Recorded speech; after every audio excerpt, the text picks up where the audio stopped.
This recipe that I found specifically for making dog food in the Instant Pot calls for 3 pounds, but I think I'm probably going to have to adjust that to make it a little bit less in a batch for my guys. It says not to brown the meat all the way because it's going to sit in there with veggies for a little bit. I'm choosing to use butternut squash, not rice, but this recipe gives you the option of a few different things. I wanted to use something that was just frozen, other than the meat. I wanted to keep it simple. So I'm going to turn off the saute feature now because I don't want the meat to brown all the way. And I'm going to add, this is roughly 3 cups of butternut squash. I'm going to probably go over a little bit on the veggies. So I'm just going to leave this at what it is in the bag. I have to add 3 cups of water and mix that, and then we'll pick up with the veggies. When I put the veggies on top here, it says not to mix them in on top of the rice or butternut squash or sweet potatoes and your meat. Just leave those mixed in with the 3 cups of water all mixed together, and then on top you put 36 ounces of veggies, which can be frozen veggies. They recommend the California blend, broccoli, cauliflower, and carrots, but I'm going to use 2 pounds and make half of that just broccoli to keep the sugar content low. So change this from saute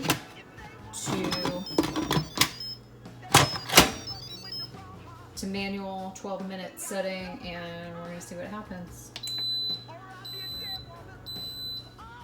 Okay, so everything cooked. It seemed like it cooked well in the Instant Pot, except for the meat is real chunky, like it's all stuck together because the veggies were all on top and the meat was on the bottom with the butternut squash. Perhaps I didn't have that enough of the butternut squash or mixed well enough to keep it from sticking together. There was a lot of liquid, and I was having a hard time mixing it up, so I just used an immersion blender a little bit to kind of blend some of this together and not just have just huge chunks of meat and liquid. I want to get everything kind of mixed up in there pretty good. I might have to do that again to mix up some of these meat chunks, but now the fun part comes where you get to add some different supplemental things. It calls for 6 tablespoons, which is basically 3/8 of a cup of flaxseed. So I'm gonna get that in there. I'm gonna get got ground flaxseed, got some